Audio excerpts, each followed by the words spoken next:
आर्त गजेंद्र की भावपूर्ण भक्तिपूर्ण स्तुति से प्रसन्न होकर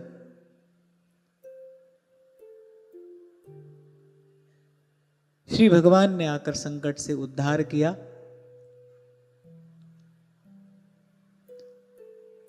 और ये जो गजेंद्र स्तुति है,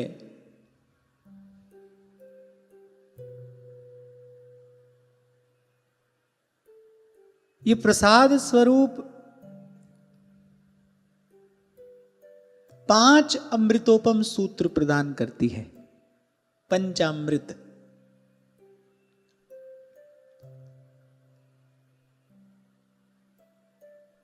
बोध प्रदान करने वाली गजेंद्र स्तुति है। और जैसा कि हम आरंभ से ही यही लक्ष्य रखकर चर्चा करते आए हैं कि कहें कथा और अर्थ विचारें। चिंतन से कथा का हार्द प्रकट होता है। कथा के गर्भ में क्या है, वो जो कहा जा रहा है उसका मर्म क्या है, उसका हेतु क्या है, उसका प्रयोजन क्या है। क्या जो ये सब कहा गया है वो काल क्रम में घटी किसी घटना का स्मरण मात्र है, कि एक समय ऐसा हुआ? क्या हम केवल काल क्रम में घटी किसी घटना का स्मरण मात्र कर रहे हैं? नहीं, ऐसा नहीं है। कथा अपने गर्भ में कुछ लिए है। कथा अपने गर्भ में ज्ञान लिए है। कथा अपने गर्भ में बोध लिए है। कथा अपने गर्भ में भक्ति लिए है। और भक्त भक्ति भगवंत गुरु चतुर नाम वपु एक। तो अगर मैं ये कहूं कि कथा अपने गर्भ में भगवान लिए है तो भी कुछ अनुचित नहीं होगा। और वैसे भी भगवान का जब प्राकट्य होता है किसी समय विशेष में, किसी काल विशेष में, कभी होता है, पर भगवती कथा की ऐसी सामर्थ्य है, वो जहां चाहे वहां आनंद स्वरूप भगवान का प्राकट्य करा देती है। तो कथा के गर्भ में सब है, ज्ञान भी है, भक्ति भी है, और कथा के गर्भ में भगवान भी है। पर कथन की और श्रवण की रीति क्या है? चिंतन, मनन। आत्मा अवार्य द्रष्टव्य श्रोतव्यो मंतव्यो निधिध्यासितव्य। तो हम आरंभ से ही श्रीमद् भागवत जी की कृपा से, उनके अनुग्रह से, उनके आश्रय में बैठकर चिंतन करके कुछ प्रसाद प्राप्त करते आ रहे हैं। तो गजेंद्र स्तुति का चिंतन करने पर, यथामति चिंतन करने पर 5 अमृतोपम सूत्र हमको पंचामृत के रूप में, प्रसाद के रूप में प्राप्त होते हैं। बोध देती है ये कथा 5 बातों का। और उसमें सबसे पहली बात क्या है कि कितना भी बल हो, कितनी भी तीक्ष्ण बुद्धि हो, प्रतिभा हो, और कितने भी साधन संपन्न आप क्यों न हो, पर काल फिरत सर सांधे। वो जो अति बली काल है वो घात लगाए बैठा है और किसी क्षण वो प्रहार करेगा, और जब वो प्रहार करेगा फिर उसके प्रतिकार का कोई उपाय नहीं होता।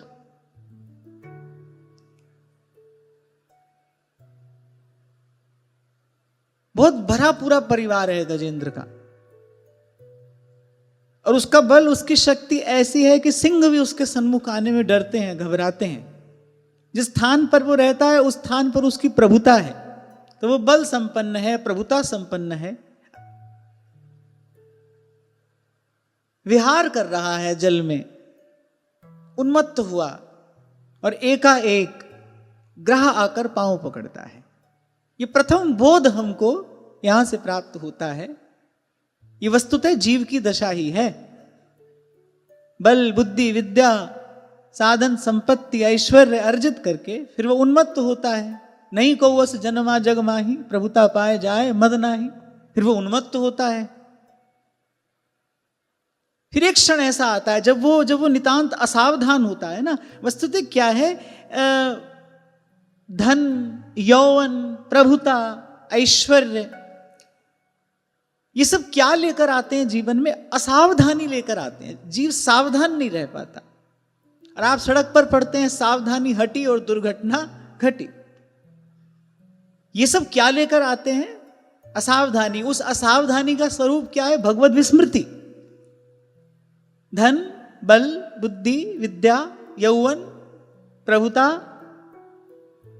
ये सब भगवत विस्मृति कराते हैं। और विपद विस्मरणम विष्णोः संपन्न नारायण स्मृति, यही जीव की एकमात्र विपत्ति है। सब विपत्तियों का मूल भगवत विस्मृति है, और ये सब भगवत विस्मृति कराने वाले हैं। ये असावधान करने वाले हैं जीव को, और सावधानी हटती है और दुर्घटना घटती है। क्योंकि अगर जीव भगवत स्मरण में रहे, अगर जीव भगवत शरणागति के भाव में रहे, फिर तो माया काल उस पर प्रहार नहीं कर सकते। ये सब प्राप्त करके जीव असावधान होता है, भगवान को भूल जाता है, भगवान भूल जाते हैं, और बस वही माया का, काल का प्रहार होता है। कैसे ग्राहक खींच रहा है उसको जल में, और वो अति बली है। ऐसे अति बली काल है, उसका कोई प्रतिकार नहीं कर सकता। तो प्रथम बोध यहां से ये प्राप्त होता है कि ये सब प्राप्त करके, ये लौकिक संपदा, विभूति, ऐश्वर्य, मान्यता, प्रतिष्ठा, ये सब प्राप्त करके जीव असावधान होता है। फिर एकाएक काल प्रहार करता है। तब जीव लगता है, तब जीव को ये बोध होता है कि नहीं भाई, कोई भी मेरी सहायता नहीं कर पा रहा है। देखा गजेंद्र ने, उसी के समान बलशाली उसके पुत्र हैं, उसके बंधु बांधव भी हैं, सबने मिलकर अपनी शक्ति लगा ली, लेकिन कोई भी गजेंद्र को बचा नहीं सका। धीरे धीरे ग्राहक खींच ही रहा है उसको जल में, धीरे धीरे गजेंद्र का बल शिथिल पड़ता जा रहा है। तो पहला बोध यहां से प्राप्त होता है कि ये सब जीवन में असावधानी लेकर आते हैं।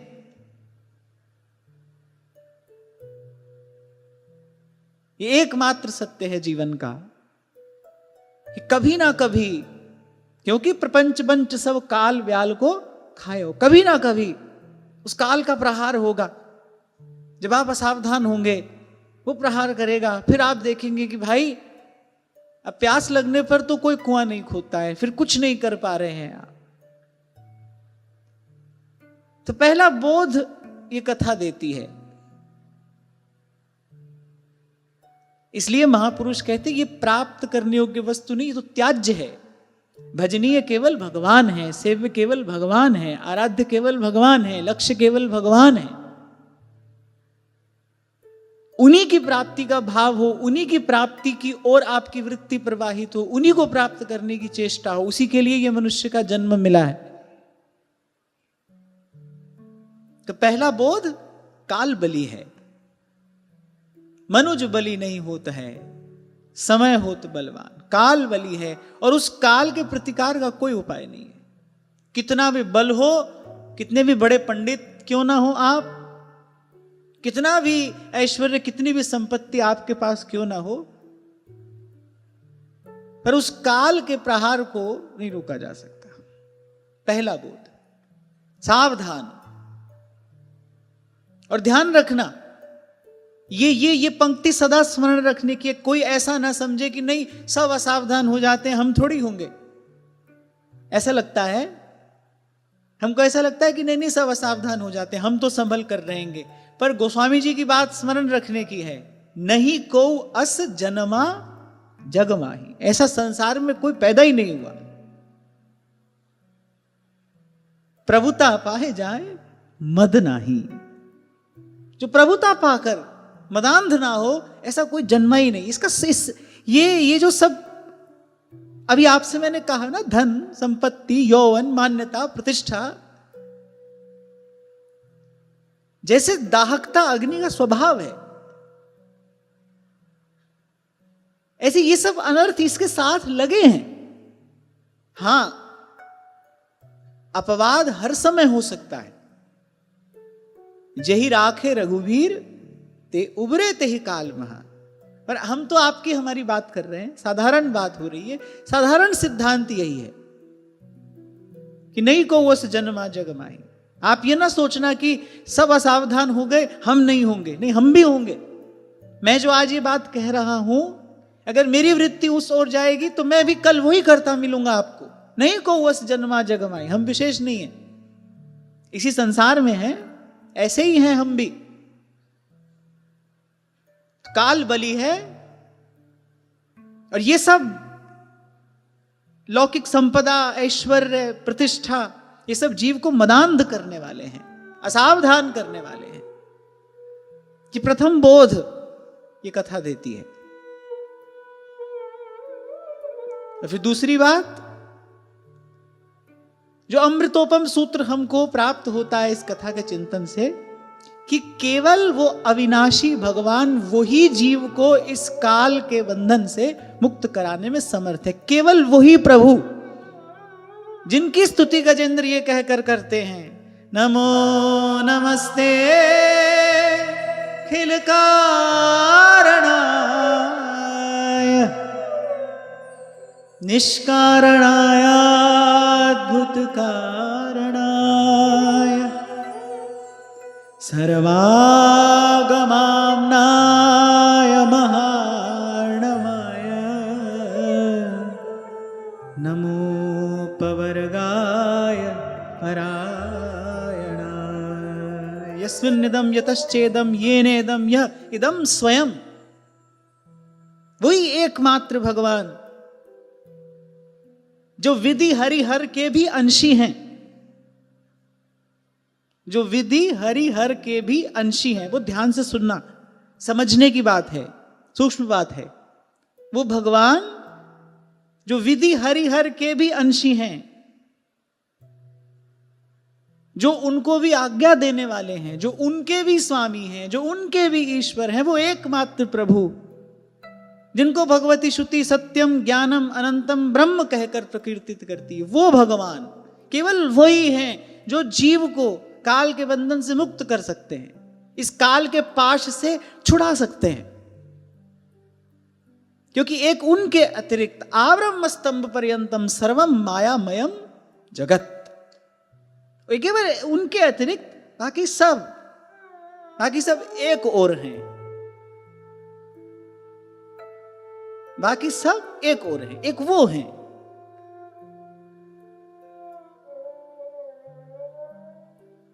जब श्री रघुनाथ जी पहुंचे महर्षि वाल्मीकि के आश्रम में,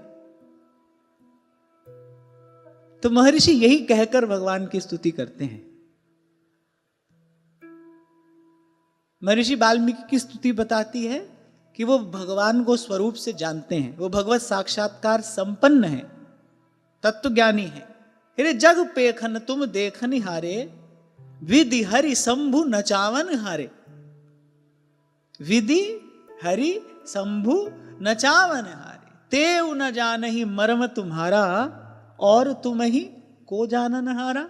वो भी आपका मर्म नहीं जानते। कौन? छोटी मोटी बात नहीं कि महर्षि वाल्मीकि ने सीधे ही कहा, विधि ब्रह्मा हरि विष्णु शंभु, विधि हरि शंभु नचावन हारे, तेउ न जानहि मर्म तुम्हारा, और तुम ही को जानन हारा।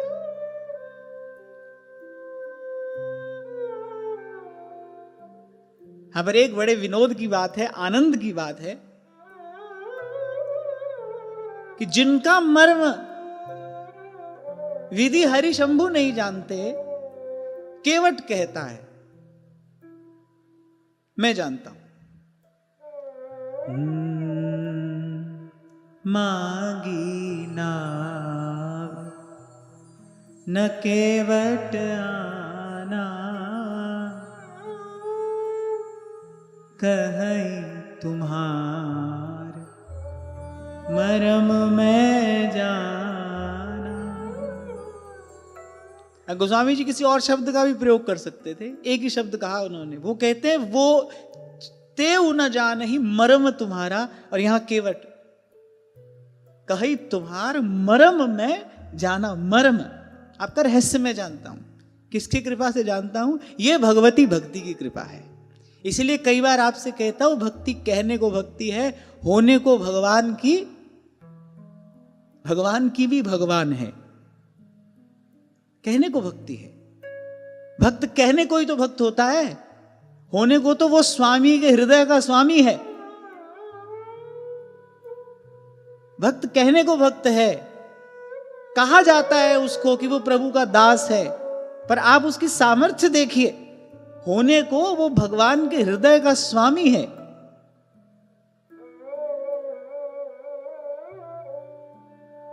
जहां हम बैठे हैं, यहां नित्य निकुंज की सीमा में श्री जी की इच्छा हो किसी पर कृपा करनी है तो श्री जी कहेंगी श्री ललिता जी से, श्री विशाखा जी से, ले चलो मुझे उसके पास। वो आप चलकर जाने में स्वतंत्र नहीं है, क्योंकि धन धनी के अधीन होता है।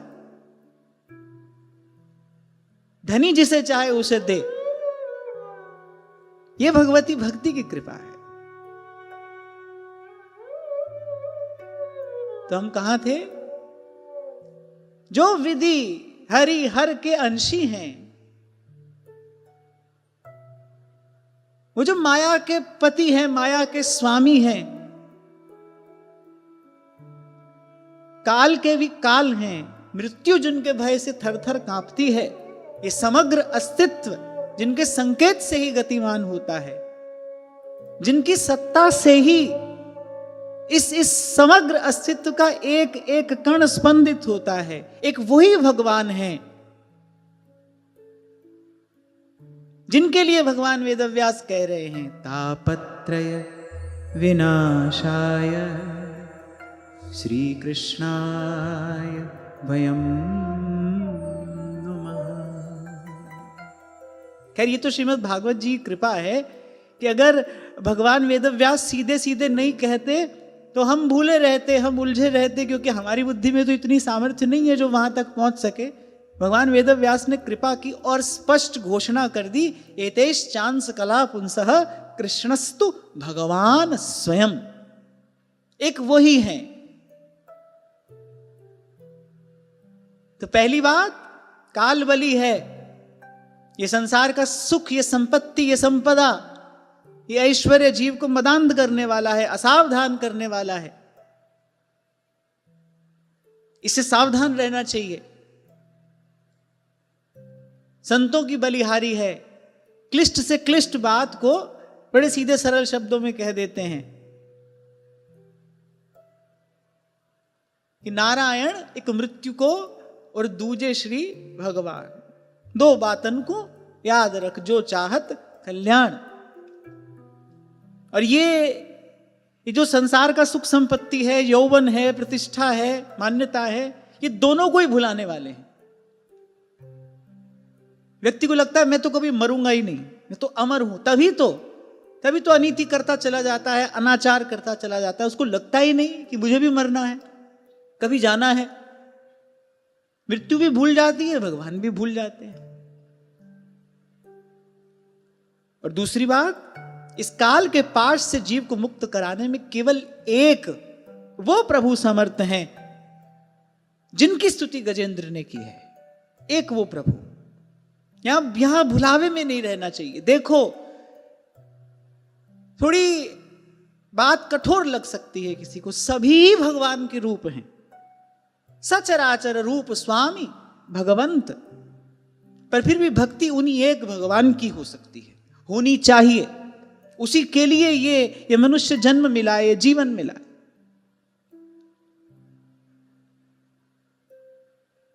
एक वही ईश्वर, एक वही प्रभु जो सबके स्वामी है।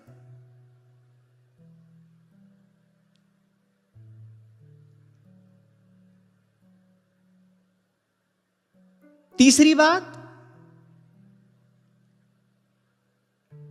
कैसे हैं वो, ये चर्चा हमने अभी की। एक तो वो एक है, एको हम द्वितीयो नास्ति, एकम सद्विप्रा बहुधा वदंती। वो एक है, एक, उसके जैसा कोई दूसरा नहीं।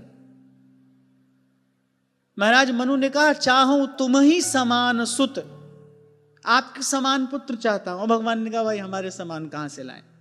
इसका अर्थ यह हुआ, कर्तुम अकर्तुम अन्यथा कर्तुम, प्रभु भी सब कर सकते हैं लेकिन अपने जैसा दूसरा नहीं बना सकते, उनके जैसे वही हैं।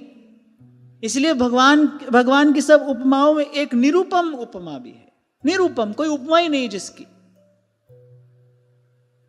हमारे यहां रसिकों की वाणी में एक पद प्राप्त होता है, बिहारी जी से बिहारी जी, उनके जैसा कोई दूसरा नहीं है, हो नहीं सकता। श्री स्वामी जी से स्वामी जी, श्री बिहारी जी से बिहारी जी।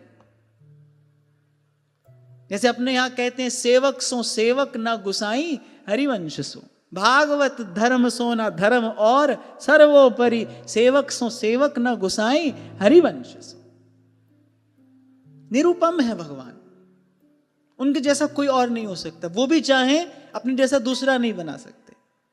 जब महाराज मनु ने कहा चाहूं तुम्हें समान सुत, तो भगवान ने कहा भाई हमको ही आना पड़ेगा, मैं ही आऊंगा।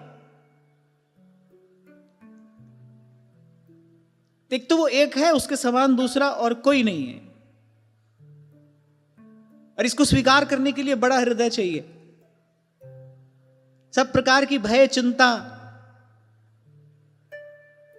अरे आधे से ज्यादा माथा तो भय के कारण झुकता है, बाकी जो है वो किसी लोभ या स्वार्थ के कारण झुकता है। इसलिए मैंने कहा स्वीकार करने के लिए बड़ा हृदय चाहिए। कितना बड़ा हृदय चाहिए ये बात कहने के लिए, और देव सब रंक भिखारी और त्यागे बहुजु अनेरे। कितना बड़ा हृदय चाहिए ये बात कहने के लिए, और देवता चित्त न धरई। गणगौर का उत्सव आया, आप में से बहुत लोग परिचित होंगे ही। राजस्थान में तो किस हर्ष और उल्लास से गणगौर मनाया जाता है ये सब जानते हैं। सौभाग्यवती स्त्री के लिए प्रमुख उत्सव है। दो टूक बाईसा ने कहा समय मिलेगा तो आ जाऊंगी। उदाबाई ने कहा आपको अपने सौभाग्य की मंगल की कामना भी नहीं है। मीरा जी ने हंसते हुए कहा मैं जानती हूं मेरा सौभाग्य अमर है, उसके लिए मुझे द्वार द्वार जाकर भिक्षा मांगने की आवश्यकता नहीं है। रही बात किसी के आदर सम्मान की, तो मेरे गिरधर गोपाल की सेवा से जो समय बचेगा उसमें मैं आकर उपस्थित हो जाऊंगी। नहीं तो राणा जी रूठे मारो काई कर लेसी, मैं तो हरिगुण गास्यारी माई। राम नाम रो झाज चिलास्या और भव सागर तिर जास्या रिमाई। तो वो एक है। फिर ये भी स्पष्ट किया कि वो कैसे हैं। तम अक्षरम ब्रह्म परम परेशम अव्यक्तमाध्यात्मिक योग गम्यम अतीन्द्रियम सूक्ष्ममिवाति दूरम अनंतमाद्यम परिपूर्ण मीडे। अब देख लो ये सब लक्षण किस में घटते हैं। तमक्षरम ब्रह्म परम परेशम अव्यक्तम आध्यात्मिक योग गम्यम।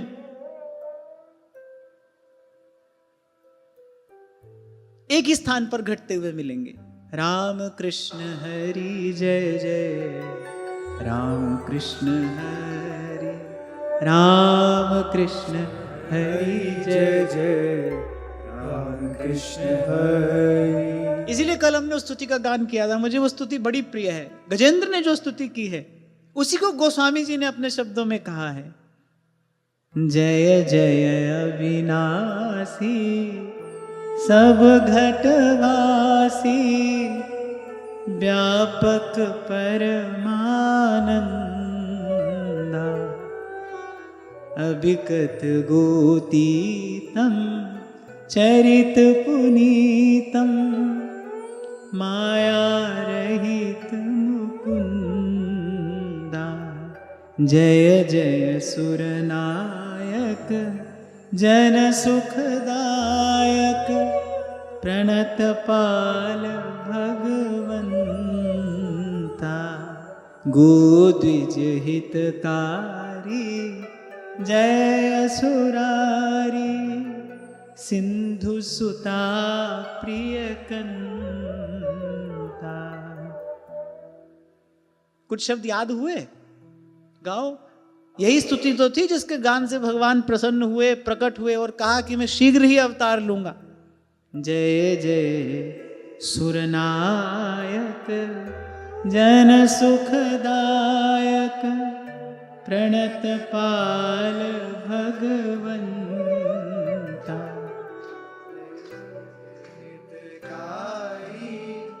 जय सुरारी सिंधु सुता प्रिय कंता। पालन सुर धरनी अद्भुत करनी, मरम न जाने कोई, जो सहज कृपाला दीन दयाला, करऊं अनुग्रह सोई। जय जय अविनाशी सब घटवासी, व्यापक परमानंदा, अविगत गोतीतम चरित पुनीतम, माया रहित मुकुंद। जेहि लाग बिरागी अति अनुरागी, विगत मोह मुनि वृंदा, निशिवासर ध्यावहि गुण गण गावहि, जयति सच्चिदानंदा। जेहि सृष्टि को पाई त्रिविध बनाई, संग सहाय न दूजा, सो करऊं अघारी चिंत हमारी, जानत भगति न पूजा। जो भव भय भंजन मुनि मन रंजन, गंजन विपति बरूथा, मन वच क्रम जानी छाड़ी सयानी, सरन सकल सुर जोधा। सारद श्रुति शेषा ऋषय अशेषा, जा कहूँ को नहीं जाना, जेहि दीन प्यारे वेद पुकारे, द्रवऊ सो श्री भगवाना। भववारिधि मंदर सब विधि सुंदर, गुण मंदिर सुख कुंजा, मुनि सिद्ध सकल सुर परम भयातुर, नमत नाथ पद कंजा।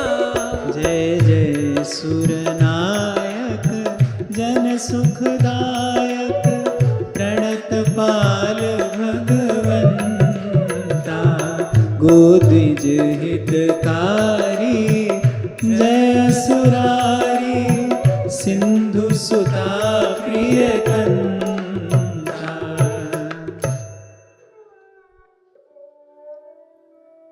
तो दूसरा बोध कि वो एक हैं, और वो तीसरी बात वो जो एक हैं वो कैसे हैं, वो ऐसे हैं।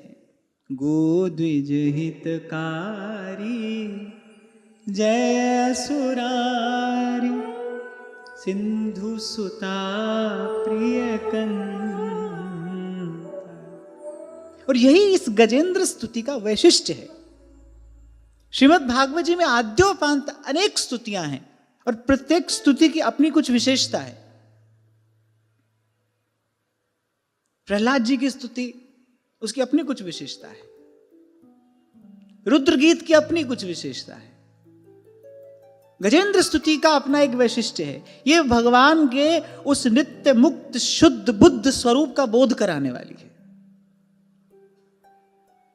पहली बात, ये काल का और संसार का स्वरूप है। दूसरी बात, कोई एक प्रभु है जो जीव को इस माया और काल के पाश से, बंधन से मुक्त कर सकता है। और तीसरी बात, वो जो एक है वो कैसा है, ऐसा है।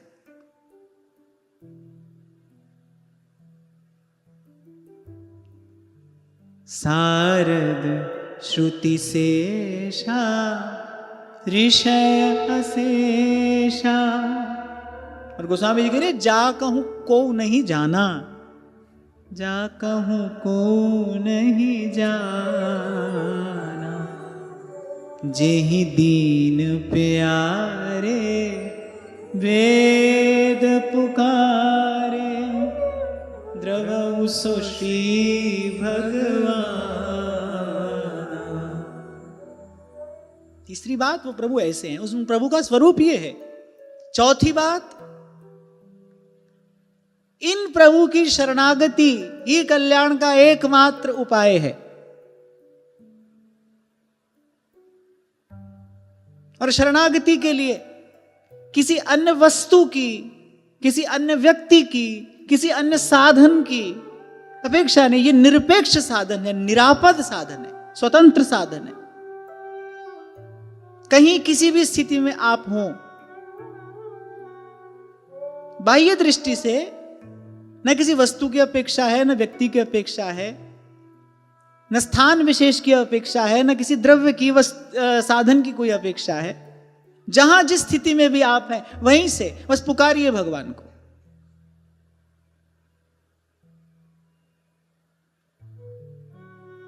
श्री कृष्ण शरणं मम, श्री कृष्ण शरणं मम। और सब ओर से निराश होकर यदि एक बार आपने ये साधन कर लिया, फिर इसको दोबारा करने की आवश्यकता नहीं है। यही एकमात्र ऐसा साधन है जो एक ही बार में सिद्ध होता है।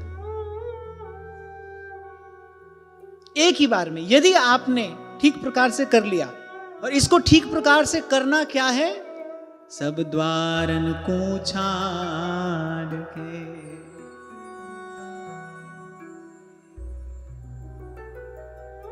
इस प्रकार जाइए भगवान की शरण में। फिर तो भगवान कह रहे हैं, सकृदेव प्रपन्नाय तवास्मीति च याचते अभयम सर्वभूतेभ्यो ददाम्येतद् व्रतम मम। जो सभीत आवा सरनाई राखहु ताहि प्राण की नाई। राखहु ताहि प्राण की नाई। अच्छा, अब यहां पर सबसे महत्वपूर्ण शब्द कौन सा है? अब आगे से मैं आपसे ही पूछूंगा। सभीत। भगवान कह रहे जो सभीत आवा शरणाई राखहु ताहि प्राण की नाई। किसके भय से भयभीत होकर आता है? भूत के, प्रेत के, रोग के, दारिद्र के, किसके भय से भयभीत होकर आता है? जब भगवान कह रहे हैं जो भयभीत होकर आता है, जो सभीत आवा शरणाई राखहु ताहि प्राण की नाई। भगवान के 4 भक्तों में एक आर्त भक्त भी हैं।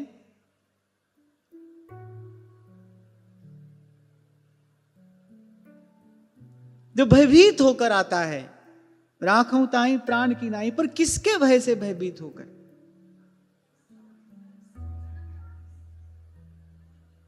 मृत्यु के भय से। थोड़ा और सोचो, किसके भय से भयभीत होकर आता है? केवल मृत्यु के भय से नहीं।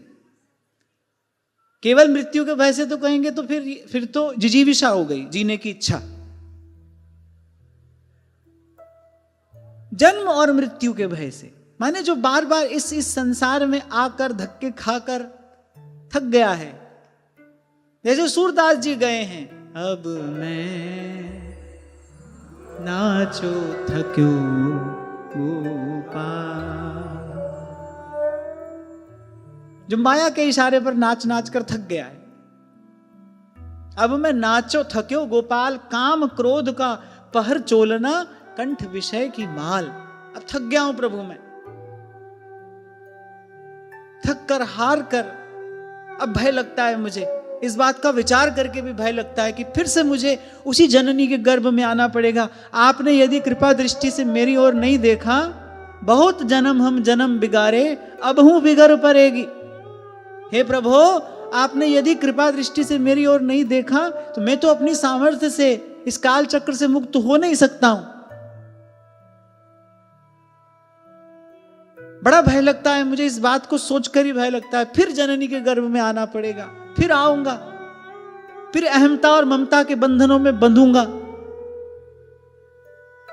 फिर मरूंगा, फिर जन्म लूंगा। अब थक गया हूं प्रभु, अब सोचकर भी भय लगता है। इस संस्कृति के भय से भयभीत होकर आपकी शरण में आया हूं। तम प्रपद्ये स्वयं भुवम, आपकी शरण में आया हूं।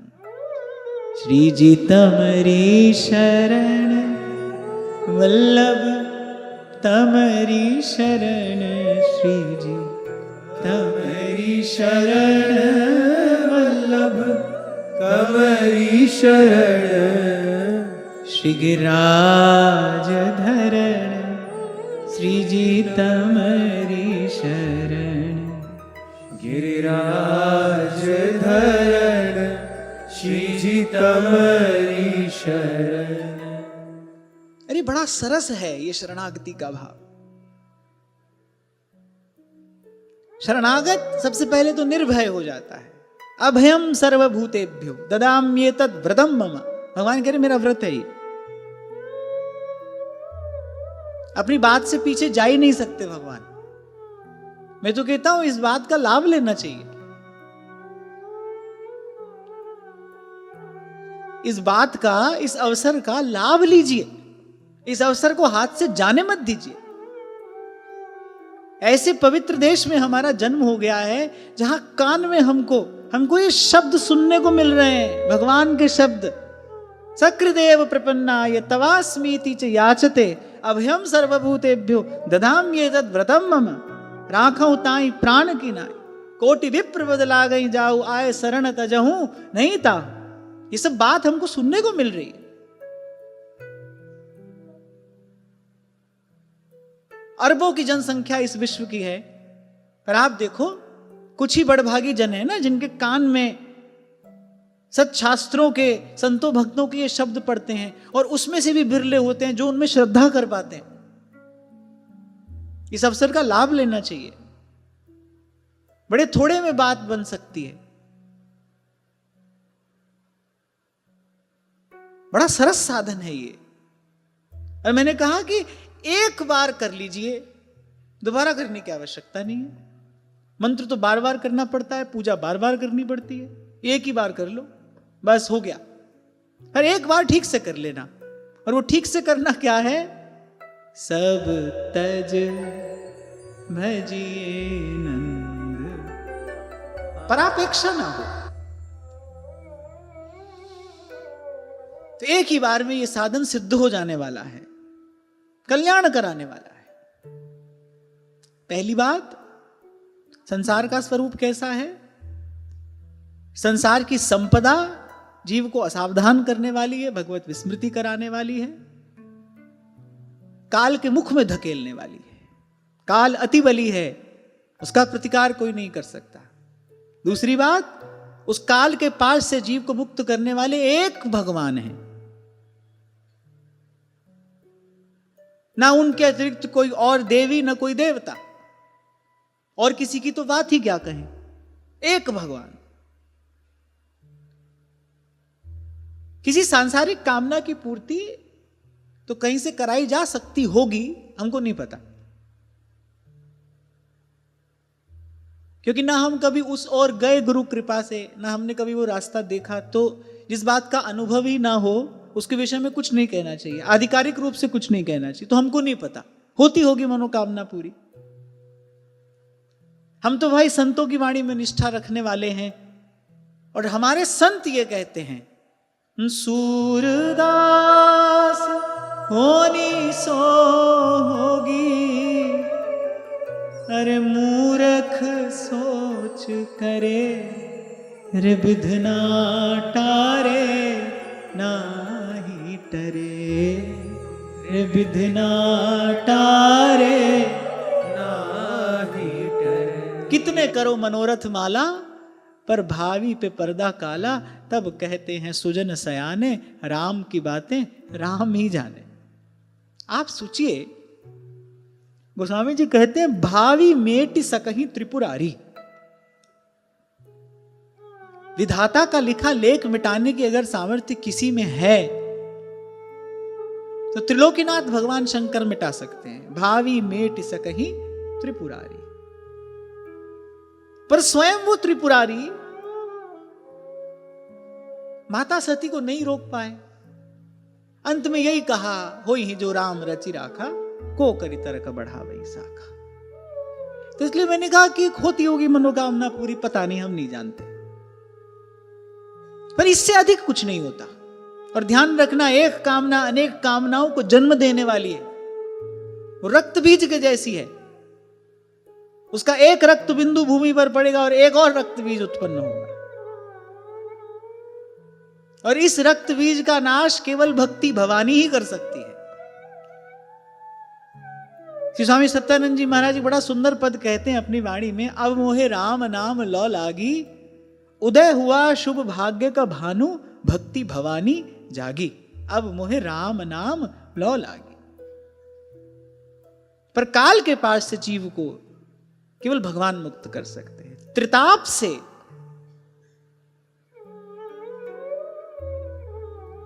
रक्षा केवल त्रिताप नाशहारी भगवान ही कर सकते हैं, और वो भगवान एक हैं, एक हैं, एक हैं, एक हो हम, वो एक ही है। तीसरी बात, वो कैसे हैं? पालन सुर धरनी, जो केवल हमारा ही नहीं, देवताओं का भी पालन करने वाले हैं। पालन सुर धरनी, अद्भुत करनी, मरम न जाने को, जो सहज कृपाला, दीन दयाला, करऊं अनुग्रह सो। ऐसे हैं, मर्म न जाने कोई। अद्भुत करनी, अद्भुत माने जो बुद्धि में न समा सके। कोई ऐसा कौतुक होते कोई देख ले तो कहते अरे बड़ी अद्भुत बात हो गई, देखने सुनने सोचने समझने की शक्ति से जो परे हो, ऐसे अद्भुत बात। अदृष्ट अश्रुत, उसको अद्भुत कहते हैं, अद्भुत। ऐसे भगवान की लीला, भगवान की करनी अद्भुत है, कौतुकी है भगवान। चौथी बात, शरणागति। वो भगवान एक हैं, ऐसे हैं, और उन्हीं भगवान की शरणागति के अतिरिक्त जीव के कल्याण का, निस्तार का और कोई उपाय नहीं है। ना जानो छिन अंत कवन बुद्धि, घटई प्रकाशित। बड़े बड़े ज्ञानी, ध्यानी, सूरमा पथच्युत होते देखे गए हैं। जब गरुड़ जी को मोह हो सकता है, जब ब्रह्मा जी को मोह हो सकता है, तो यहीं से समझ लेना चाहिए कैसी भगवान की दुरत्या माया है। जिसको चाहे उसको नचा सकती है, जिसको चाहे उसको। तभी कबीर कहते हैं, रमैया तेरी दुल्हन लूटिल बाजार। अरे सब पूरा का पूरा बाजार लूट लिया, कोई नहीं बचा। हम तो बच गए साहेब कृपा से, संत सबद लग उतरे पार। यहां संत शब्द से तात्पर्य संत की वाणी भी है, और संत के मुख से जो एक भगवान नाम सुना है ना, वो जो मुक्ति का बीज मंत्र है, राम कृष्ण हरि जय जय, राम कृष्ण हरि, राम कृष्ण हरि जय जय, राम कृष्ण हरि। और पांचवी सबसे सुंदर, सबसे मधुर, सबसे प्रिय बात जो है, वो एक प्रभु जिनकी शरणागति ही जीव के कल्याण का एकमात्र उपाय है, साधन है, युक्ति है। वो एक प्रभु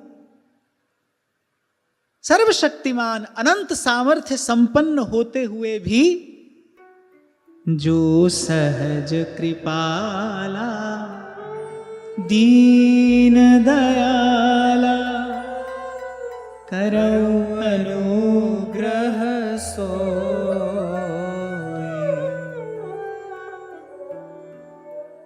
अब एक व्यक्ति शक्ति संपन्न तो हो, लेकिन निरपेक्ष हो, किसी से कोई लेना देना ही नहीं, तो उसकी शक्ति का क्या किया जाए? हम क्या करें?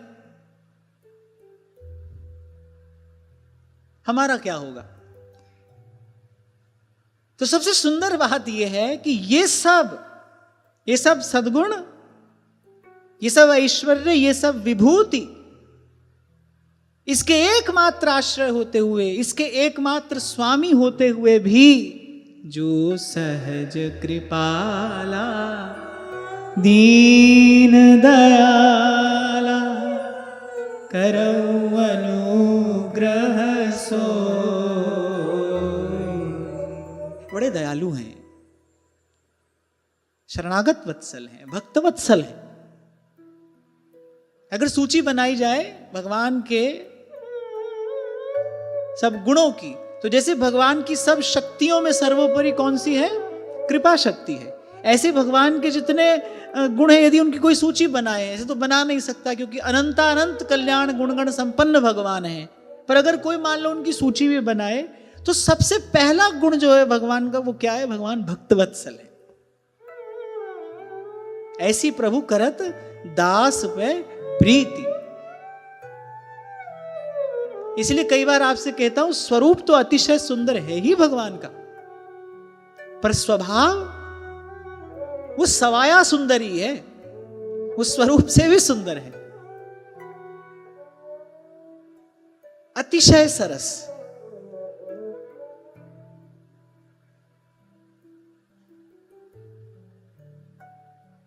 सहज कृपाला दीन दयाला।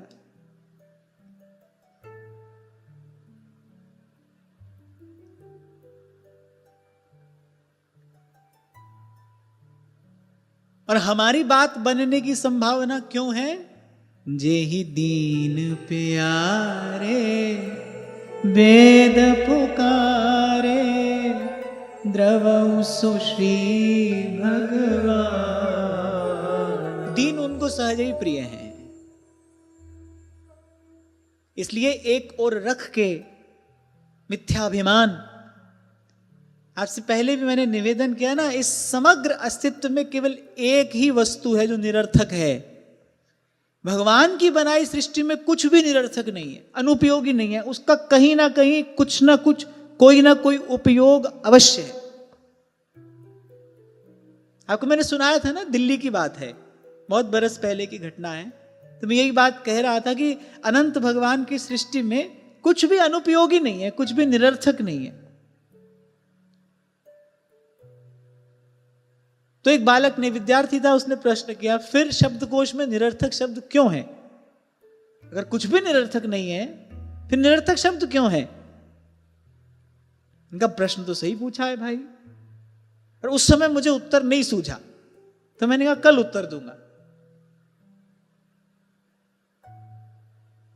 तो मैंने विचार किया, ये बात भी बिल्कुल ठीक है कि भगवान की बनाई सृष्टि में हरि लीला सब सुखमयी, उसमें कुछ भी अवांछित, अनुपयोगी, निरर्थक कैसे हो सकता है? नहीं हो सकता है। यदि कुछ भी निरर्थक नहीं है, फिर निरर्थक शब्द क्यों है? फिर शब्द को उसमें शब्द क्यों है?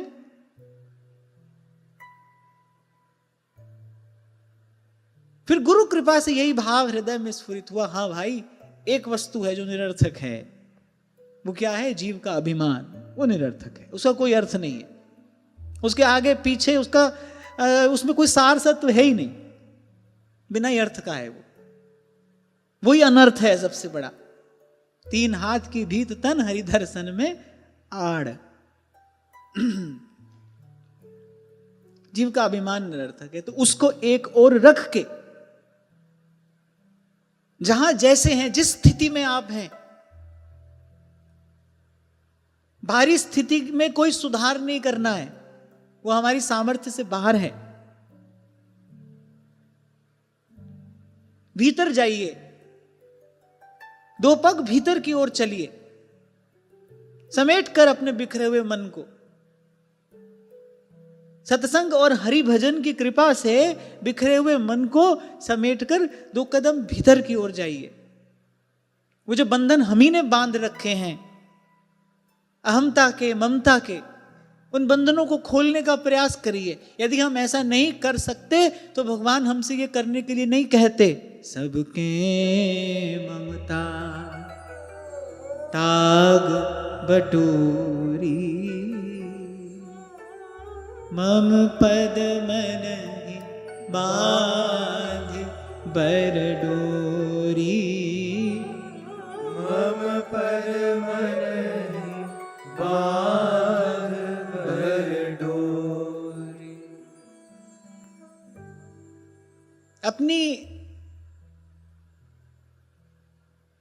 अपनी क्षुद्रता का अनुभव करते हुए, ये कोई ग्लानि की बात नहीं है।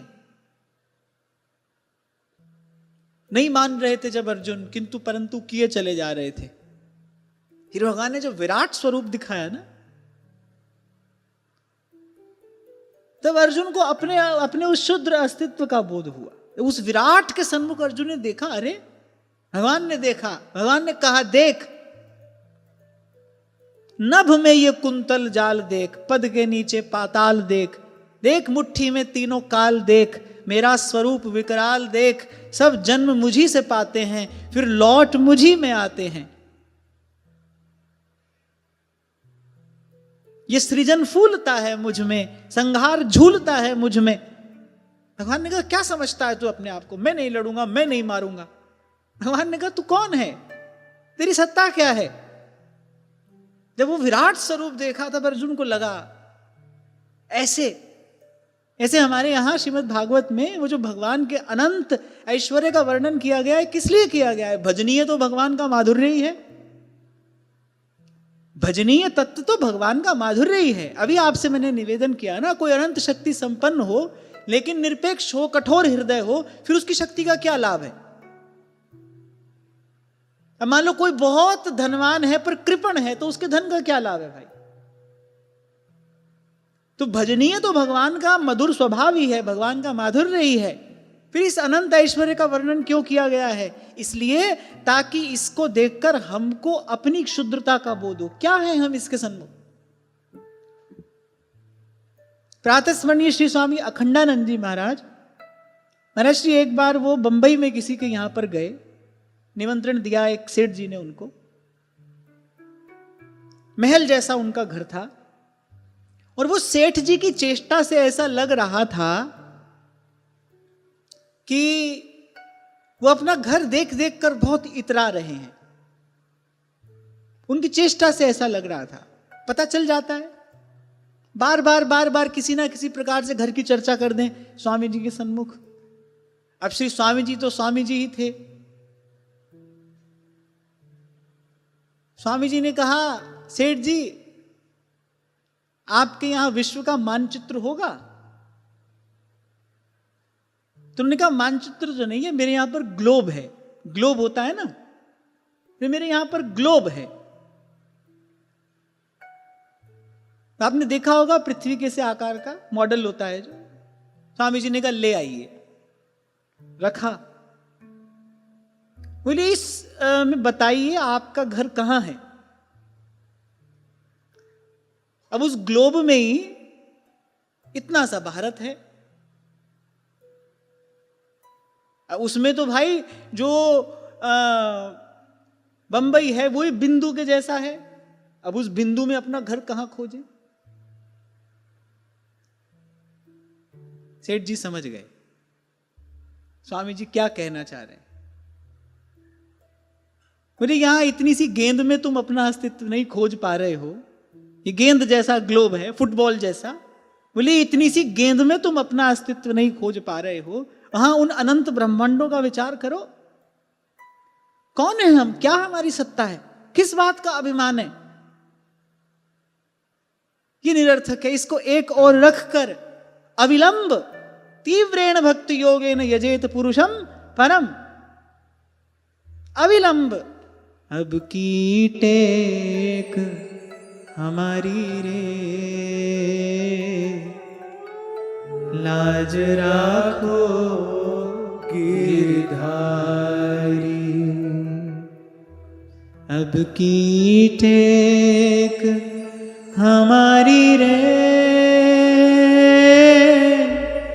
लाज राखो गिरधारी। लाज राखो गजेंद्र कह रहे हैं, यस्य ब्रह्मादयो देवा वेदा लोकाश्चराचरा नाम रूप विभेदेन फलव्याच कलया कृता, जिनकी छोटी सी कला से ये अनेक अनेक ब्रह्मांड स्फुरित हो जाते हैं, प्रकट हो जाते हैं, जिनकी छोटी सी कला से। और अभी उस दिन भी हम चर्चा कर रहे थे, जो इस सारे अस्तित्व का एकमात्र प्राण है।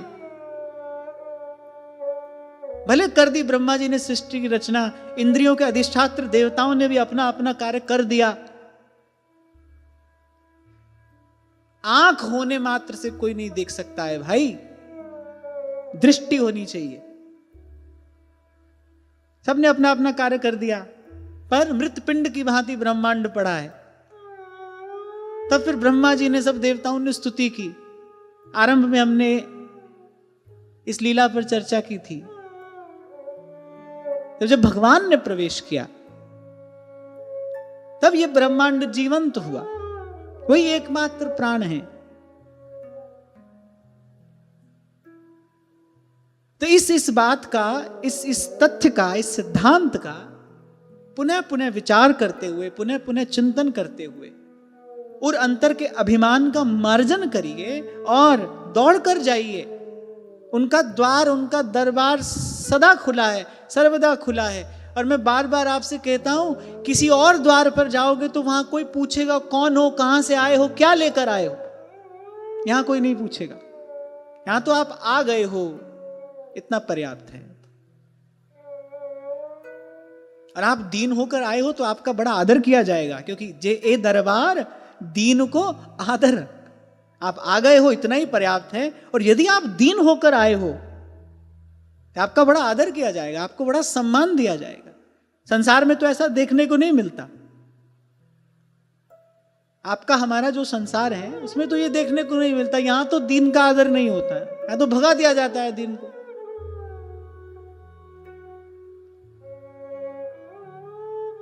यहां तो जो बल संपन्न है, बुद्धि संपन्न है, विद्या संपन्न है। और मैं कहता हूं आज तो इन सबको छोड़ दो, जहां जो धन संपन्न है ना, आज के समय में, इस अर्थ प्रधान युग में जो धन संपन्न है ना, बस उसी का आदर है। ये जो सब तमाशा हो रहा है, ये ना बल से हो रहा है, ना बुद्धि से, ना विद्या से, धन से हो रहा है। जिसके पास धन है वो जो चाहे सो करे, थोड़ी देर के लिए।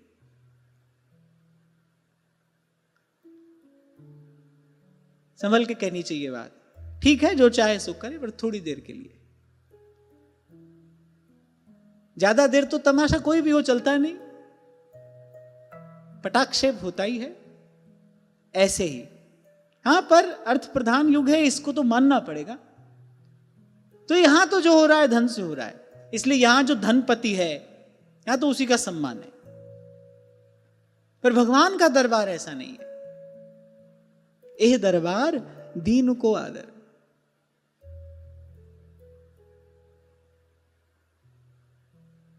सूरदास जी का दैन्य देखकर ही तो श्री महाप्रभु जी प्रसन्न हो गए। दैन्य देखा, महाप्रभु जी प्रसन्न हो गए। श्री गोसाई विठलनाथ जी विज्ञप्ति स्तोत्र में कहते हैं, आचार्य चरणोर उक्तम दैन्यम तत्तोष साधनम। हे गोकुलेश, आपकी प्रसन्नता का एकमात्र साधन दैन्य ही है। बड़ा न जाने पाए हैं साहिब के दरबार। अच्छा देखो, ये बड़े आश्चर्य की बात है।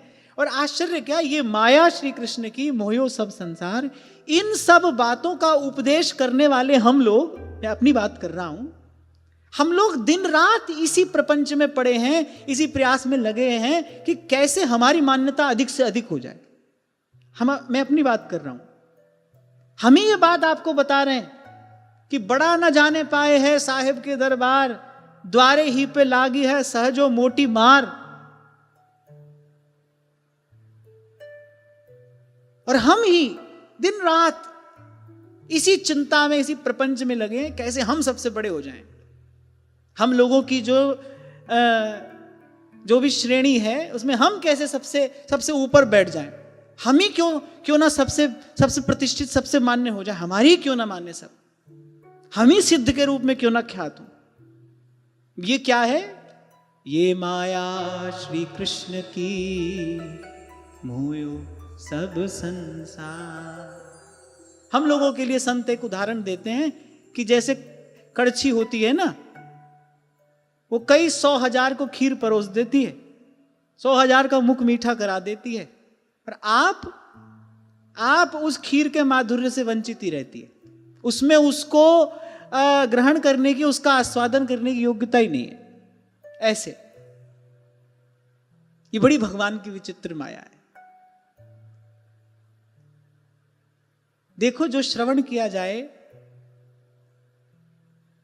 ये श्रवण किस लिए है? भक्तमाल जी के मंगलाचरण में भक्ति महारानी के स्वरूप का वर्णन करते हुए श्री प्रियादास जी कहते हैं, श्रद्धाई फुलेल उबटनो श्रवण कथा, मैल अभिमान अंग अंगन छुड़ाइए। ये जिस अभी मिथ्याभिमान की हम बात कर रहे थे, जिस देहाभिमान की हम बात कर रहे थे ना, उसका मार्जन कैसे होगा? श्रद्धा पूर्वक कथा श्रवण करने से। इसका सुफल यही है, बैठेंगे फिर कुछ विचार करेंगे। हाँ भाई, आज संत भगवान के मुख से ये सुना, आज गुरुदेव के मुख से ये सुना, थोड़ा विचार करेंगे। और कई बार आपसे मैं कहता हूं, विचार से ही बंधे हैं हम, विचार से ही मुक्त होंगे। विचार से ही जीव बंधा है इस संसार से, विचार से ही मुक्त होगा। तो जो श्रवण कर रहे हैं, इसका चिंतन मनन करते हुए उस मिथ्या अभिमान का मार्जन करना चाहिए। और मैल अभिमान अंग अंगन छुड़ाइए। ऐसे साईं बुल्ले शाह कहते हैं, चारे चुक्का मेरियां चिक्कड़ परियां, केड़ी केड़ी मल मल धोसा। इसलिए देर लगेगी, तब ही हो ही सब संशय भंगा, जब बहुकाल करिए सत्संग। देर लगेगी, थोड़ा धीरज धरना होगा। और फिर और अंतर में वो ग्रंथि खोलकर फिर मदन गोपाल शरण तेरी आयो, मदन गोपाल शरण तेरी आयो। बस इतना ही तो चाहते हैं भगवान, इतना ही तो हमको कर रहा है, हमारे हिस्से का इतना ही काम है। सबकी आशा छोड़कर, सब ओर से निराश होकर, नैराश्यम परमम सुखम, सब ओर से निराश होकर चले जाइए बस भगवान के सन्मुख। सन्मुख सन्मुख होई जीव मोही, सन्मुख जाकर बस इतना ही कहना है, सूरदास की लाज राखियो, सूरदास की लाज आखियो, अब को है रखवारी, अब को है रखवारी। राधे राधे श्रीधर प्यारी, राधे राधे श्रीधर प्यारी, राधे राधे श्रीधर प्यारी, राधे राधे श्रीधर प्यारी। श्री विश्वभानु दुलारी रे, आयो मैं शरण तिहारी, आयो मैं शरण तिहारी रे, श्री वृषभानु दुलारी। अब की टेक हमारी रे, लाज राखो गिरिधारी, लाज राखो गिरिधारी,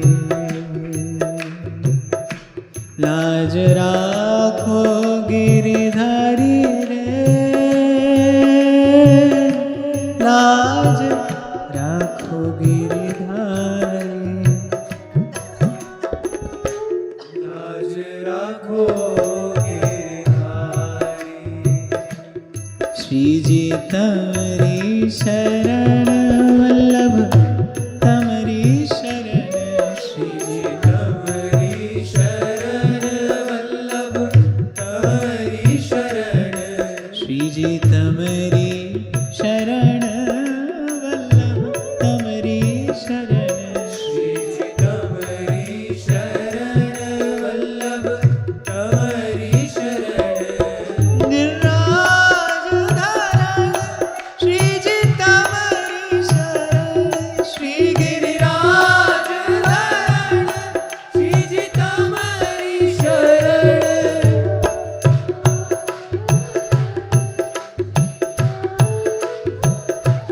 श्री गिरिराज धरण श्री जी तमरी शरण।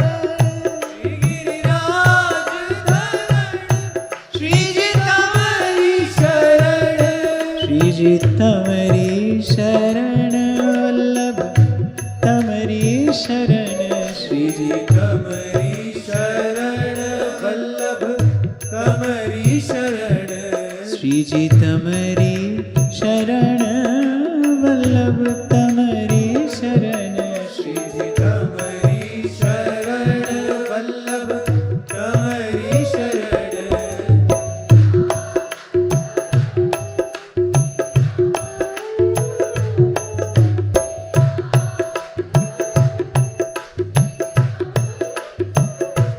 श्री गिरिराज धरण श्री जी तमरी शरण।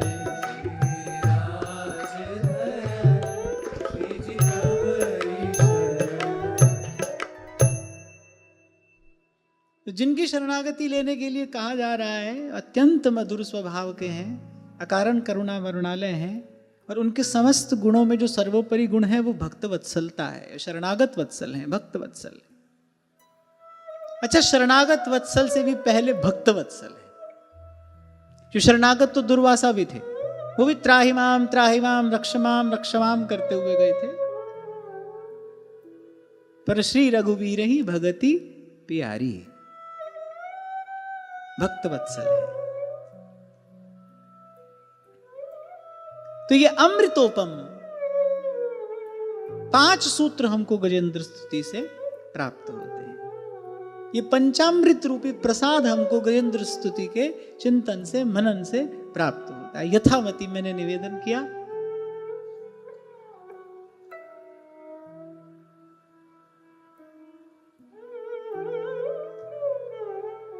फिर अगले अध्याय में श्री सुखदेव जी महाराज ने संकेत रूप में गज और ग्राह के पूर्व जन्म का भी कुछ वृतांत सुनाया। ये जो ग्राह था, ये हुहु नाम का गंधर्व था, अत्यंत रूपवान था, गान नृत्य आदि विद्याओं में बड़ा पारंगत था। और एक समय सरोवर में श्री देवल ऋषि नाभि पर्यंत जल में खड़े होकर ब्रह्म गायत्री का जप कर रहे थे। रजोगुण से मन अत्यंत चंचल हो जाता है, विवेक शून्य हो जाता है। कब कहां क्या कहना है, करना है, इसका विचार नहीं रहता। अब गंधर्व योनि तो रजोगुण प्रधान है ही, फिर वो अन्य गंधर्वों में श्रेष्ठ गंधर्व था, रूप भी था, यौवन था, विद्या भी थी। और आज जहां से हमने चर्चा आरंभ की, ये सब हो तो व्यक्ति उन्मत्त हुए बिना नहीं रहता, मतवाला हो जाता है। तो महर्षि देवल नाभि पर्यंत जल में खड़े होकर ब्रह्म गायत्री का जप कर रहे थे। इसको चंचलता सूझी, इसने पांव पकड़कर खींच लिया। अब इस गंधर्व ने तो अपने जानने में विनोद किया, जैसे हम कभी कभी की पीछे से किसी को जाकर डरा देते हैं। सहज चंचलतावश इसने विनोद किया। अब भले उसने विनोद ही किया हो, पर विवेक शून्यता के कारण ये समझ नहीं पाया कि कहां विनोद करना चाहिए, किससे विनोद करना चाहिए, कैसा विनोद करना चाहिए। किसी से हंसी खेल भी करना हो, कहां करना चाहिए, कैसा करना चाहिए और किससे करना चाहिए, किससे नहीं करना चाहिए, ये बड़ी महत्वपूर्ण बात है। यादव भी चले गए मूसल लेकर, विनोद ही तो किया उन्होंने भी, क्या परिणाम हुआ देखो। और गुरुजनों से ऐसा विनोद नहीं किया जाता है, यह गुरुजनों की मर्यादा का लंघन करने जैसा है, अपराध है। अब ऋषि तो जप में लगे थे, उसने पांव खींचा, उनके हृदय में क्षोभ हुआ, उन्होंने श्राप दे दिया कि क्या मगरमच्छ की भांति मेरा पैर खींचा है तूने, जा ग्राह हो जा। ग्राह हो गया। और ये जो गजेंद्र थे, ये थे पूर्व जन्म में द्रविड़ देश के राजा इंद्रद्युम्न। भगवान के भक्त थे, उपासक थे और बड़े यशस्वी थे। छोटी सी बात है पर बड़ी महत्वपूर्ण है, ध्यान से सुनना। भगवान के भक्त थे, उपासक थे, तपस्वी थे। एकाएक मन में कोई विचार आया और अपना जटाजूट बढ़ाकर और मलय पर्वत पर तप करने चले गए। महर्षि अगस्त्य ने इनको देखा, तप में लगे। वहां राज कार्य संभालने वाला कोई नहीं है, वहां व्यवस्था अस्त व्यस्त हो रही है। और महर्षि अगस्त्य ने विचार किया, अगर राजा ही मनमुखी हो जाएगा फिर प्रजा की क्या दशा होगी। तो उन्होंने राजा को श्राप दे दिया कि इस राजा ने गुरुजनों से शिक्षा नहीं ग्रहण की है। अगर गुरुजनों से शिक्षा ग्रहण की होती, अगर गुरुजनों के अनुशासन में होता तो इस प्रकार मनमाना आचरण नहीं करता। अभिमानवश परोपकार से निवृत्त होकर मनमानी कर रहा है। अरे ये तो हाथी के समान जड़ बुद्धि है, जाए उस घोर अज्ञानमयी हाथी की योनि को प्राप्त हो। विचार करिए, राजा भक्त हैं, उपासक हैं और कोई अनुचित कार्य नहीं कर रहे थे, देखने में भी तप ही कर रहे थे, जब साधन में ही लगे थे। महर्षि को क्रोध क्यों आया? स्वधर्म का पालन नहीं किया। स्वे स्वे कर्मण्य भीरतः संसिद्धिम लभते नराः, सिद्धांत है ये। इसीलिए बार बार आपसे कहता हूं, जो भी कार्य आपको प्रारब्ध से प्राप्त हुआ है, भगवत इच्छा से प्राप्त हुआ है, उसको कर्तव्य समझकर करिए, करना ही चाहिए। उससे बचकर भागेंगे, मनमुखी आचरण है। मनमुखी आचरण करने वाला कहीं नहीं पहुंचता है भाई।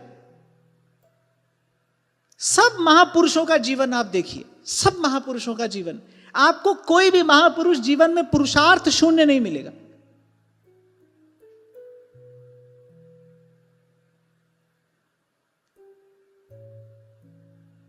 दसों दिशाओं में ख्याति हो गई रैदास जी महाराज की, पर कोई जाए तो उसी कठौते में वो चर्म धोते मिलते हैं। उन्होंने ही तो कहा कि मन चंगा तो कठौती में गंगा। अपना कर्तव्य पालन नहीं छोड़ा। भागकर जा नहीं सकते आप, बचकर नहीं जा सकते आप। माता का, पिता का, देव का, आचार्य का, प्रकृति का, इस समाज का कुछ ऋण है आप पर। आप उससे मुक्त हुए बिना नहीं जा सकते। अभी पूर्व भी हमने चर्चा की कर्म न्यास और कर्म समर्पण पर। अवधूत शिरोमणि दत्त भगवान ने प्रहलाद जी से कहा, ये जो कर्म न्यास का मार्ग है ये सबके लिए नहीं, ये लोकोत्तर मार्ग है। श्री गीता जी में भगवान ने कहा, तस्मात् सर्वेषु कालेषु माम अनुस्मर युद्ध च। हाँ, भगवान ने युक्ति बताई। भगवान ने कहा काम तो अर्जुन दोनों ही करने हैं, पर एक काम ही करना है, एक काम भी करना है। कार्य सूची बनाइए तो भजन को प्राथमिकता पर रखिए, दूसरा कार्य गौण हो पर उसको आप छोड़ नहीं सकते। अब राजा उपासक है, पर अपने कर्तव्य से भागकर कहीं एकांत में जाकर बैठा। महर्षि अगस्त्य को क्रोध क्यों आया? अरे जीवन परोपकार के लिए मिला है। धर्म क्या है? परहित सरस धर्म नहीं भाई। धर्म को छोड़कर, परोपकार छोड़कर, अपना कर्तव्य पालन छोड़कर, प्रजा का पालन रक्षण ये इसका दायित्व है। इसको भगवान ने राजा बनाया है, माने वो भगवान का दिया हुआ कार्य है। उसको छोड़कर कौन से भगवान की आराधना कर रहा है? माने ये गुरु की आज्ञा में नहीं है। अगर गुरु की आज्ञा में होता तो ऐसा मनमुखी अनुचित कृत्य नहीं करता। माने गुरु की आज्ञा में नहीं है, मन माना आचरण कर रहा है, जड़ बुद्धि है। इसलिए कहा कि जा हाथी की योनि को प्राप्त हो जा। सीखने की बात है। कार्य दोनों ही करने पड़ेंगे भाई।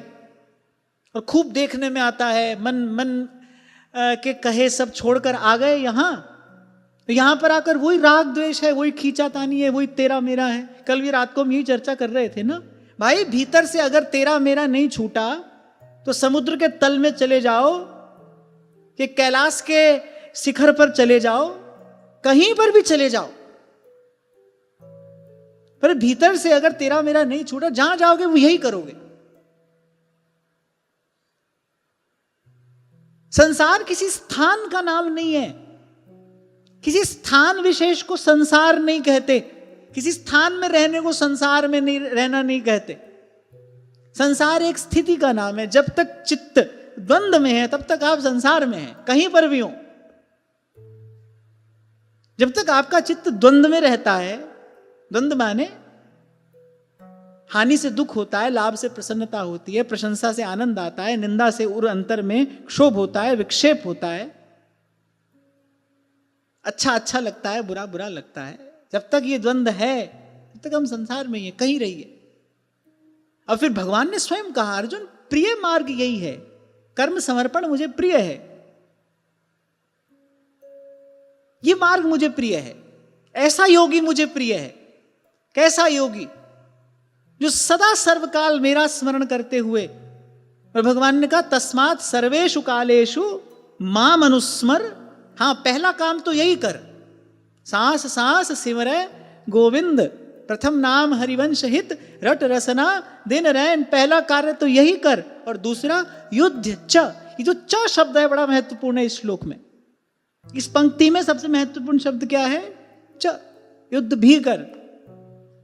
ये संसार युद्ध क्षेत्र ही तो है भाई। प्रत्येक व्यक्ति भीतर और बाहर द्वंद्वों से ही तो जूझ रहा है। बाहर सर्दी है, गर्मी है, हानि है, लाभ है, मान है, अपमान है, निंदा है, स्तुति है, जीवन है, मरण है, और भीतर राग है, द्वेष है। भीतर ये द्वंद्व है, अपने और पराये का जो भेद है, एक युद्ध है। कोई इस ओर खींचता है, कोई उस ओर खींचता है। तो आप देखो, क्या हम युद्ध क्षेत्र में नहीं है? युद्ध क्षेत्र में ही है। अर्जुन इसी युद्ध क्षेत्र से भाग रहा था। भगवान ने कहा नहीं, भागने नहीं दूंगा, तेरा स्वभाव है, तेरी प्रकृति है, तू इस युद्ध से उपरत हो ही नहीं सकता। तू चाहे भी तो इस युद्ध से उपरत नहीं हो सकता। तू क्षत्रिय है, लड़ना तेरी प्रकृति है। तू आज भाग जाएगा तो कल लड़ेगा, पर कल सही समय हाथ से चला जाएगा। तेरे उस सही निर्णय का कोई औचित्य नहीं रहेगा, उसकी कोई उपयोगिता नहीं रहेगी। इसलिए आज लड़, अभी लड़। हाँ, भगवान ने कहा मैं तुझे युक्ति बता देता हूं कैसे लड़ना है। तस्मात् सर्वेषु कालेषु, बड़ा अद्भुत सूत्र है ये। माम अनुस्मर, मेरा स्मरण कर, युद्ध भी कर, ये भी कर। इससे भाग मत, इससे बच मत, ये भी कर। युद्ध च,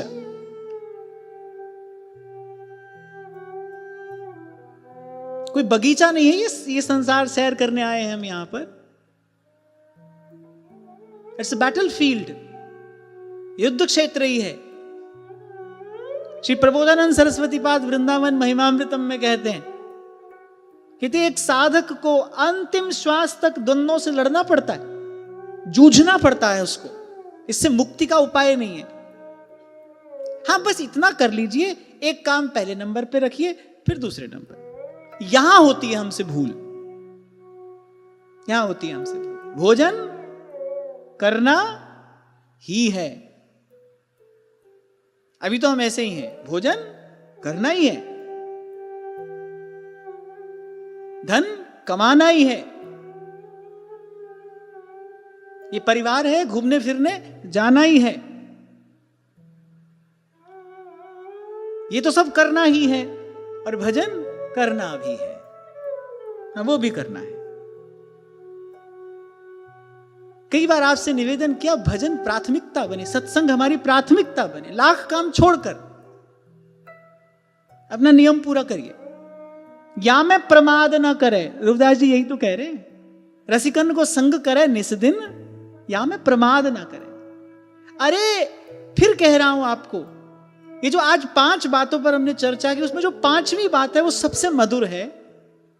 जेहि दीन प्यारे वेद पुकारे, द्रवौ सुश्री भगवान। अरे प्रभु को तो दीन प्यारे हैं, आप दीन होकर चले जाओ, कुछ भी नहीं करना है, दोनों हाथ उठाकर श्रवण सुजस सुनिया, प्रभु भंजन भव भी। मैं तो आपको इतना भी कहूंगा, प्रभु को जो अच्छा लगे वो ना कर सकें, जो उनको अच्छा ना लगे वो मत करिए। अपने कर्तव्य कर्म से भागना ये प्रभु को अच्छा नहीं लगता। डांट दिया भगवान ने, क्लीब कहकर, नपुंसक कहकर पुकारा अर्जुन को आरंभ में। ये क्या नपुंसकों की सी बात करता है, ये सब तुझे शोभा नहीं देता, युद्ध कर। युद्ध में प्रवृत्त कराया भगवान ने, राज्य के लिए कराया होगा। भगवान ने अर्जुन को राज्य के लिए युद्ध में प्रवृत्त कराया होगा? नहीं, धर्म के लिए, कर्तव्य के लिए, वो बड़ी बात है। कई बार साधक लोग अपना प्रश्न लिखकर भेजते हैं, माताएं कहती हैं घर में बड़ी प्रतिकूलता है, ऐसा है वैसा। अरे भाग्य में लिखी है प्रतिकूलता, जहां जाओगे वहीं मिलेगी। घर छोड़ देने से भाग्य भी पीछा छोड़ देता है क्या? अच्छी बात तो यही है, जहां रहें भगवान के आश्रित होकर रहें। भगवान समर्थ हैं, वो माया और काल से मुक्त करने में समर्थ हैं, वो अनुकूल हो जाएंगे, वो कृपालु हो जाएंगे। जहां हो वहीं से आपके लिए मार्ग बनेगा।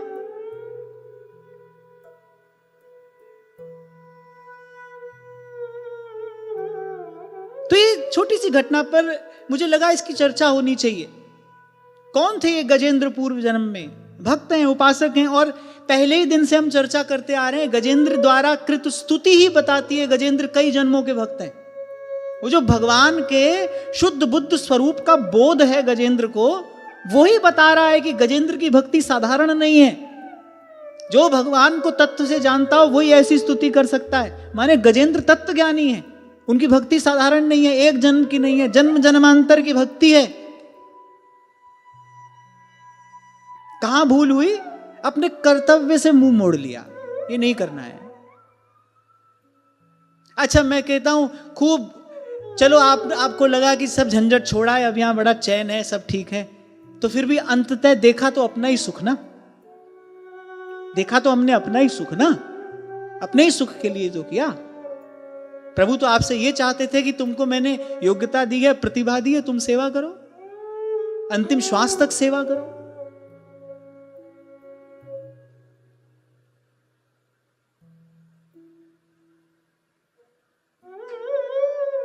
देखो, कृष्णम वंदे जगतगुरु, और जगतगुरु की आज्ञा यही है। आपको बार बार कहता हूं, आप में कोई गुण विशेष है, आपके पास कोई प्रतिभा है, कोई योग्यता है, किसी के मुख पर मुस्कान आ सकती है, किसी के मार्ग का कांटा दूर हो सकता है, किसी की जीवन सिद्धि में आप सहयोगी हो सकते हो, सहाय हो सकते हो। बहुत बड़ी बात है ये। भगवान ने आपको अपना कोई गुण दिया है, उसको सेवा में लगाइए, उसका सदुपयोग करिए, उस गुण को सद्गुण बनाइए।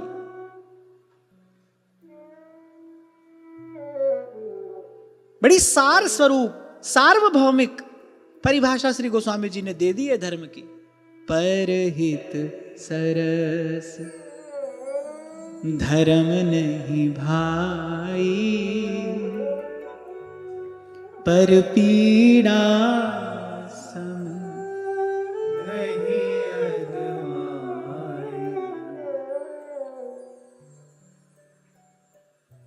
तो ये छोटा सा सूत्र महत्वपूर्ण है, विचार करना। पिंड छुड़ाकर भाग नहीं सकते भाई, कहीं नहीं जा सकते। हाँ, लेकिन जहां हो वहीं भगवान को बुला सकते हो। आप कहीं नहीं जा सकते, पर बस जीव बंधा है, आप कहीं नहीं जा सकते, पर आप जहां चाहो वहां भगवान को बुला सकते हो।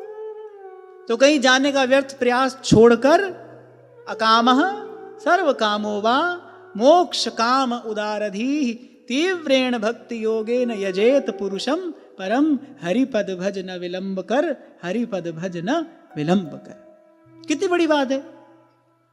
क्या हुआ अगर हम कहीं नहीं जा सकते, हम बंधे हैं तो ठाकुर जी को तो बुला सकते हैं, वो तो सर्वतंत्र स्वतंत्र हैं, वो तो जहां चाहे वहां आ सकते हैं, वो तो कारागार में भी प्रकट हो सकते हैं, महल में भी प्रकट हो सकते हैं।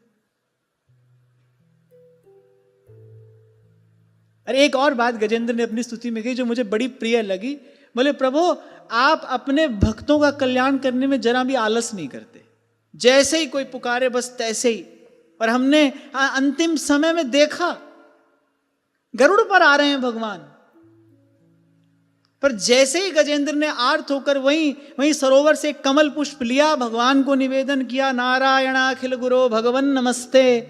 अरे भगवान ने कहा ये तो बेचारा बहुत ही आर्त हो रहा है और मेरे अतिरिक्त इसको किसी की आशा भी नहीं है। भगवान ने गरुड़ जी को भी छोड़ दिया, गरुड़ जी से उतर पड़े, दौड़कर भागे, कल्याण कर दिया। गंधर्व अपने लोक को गया और गजेंद्र ने यह कहकर स्तुति की थी कि पुरुषार्थ चतुष्टय का दान तो प्रभु आप अपने भक्तों को सहज में करते ही हैं, पर अपना अविनाशी पार्षद शरीर भी प्रदान कर देते हैं। वही अविनाशी पार्षद शरीर गजेंद्र को मिला और गजेंद्र भगवान के साथ भगवान के नाम का, भगवान की लीला का कीर्तन करते करते भगवान के धाम में जाकर सुप्रतिष्ठित हुए।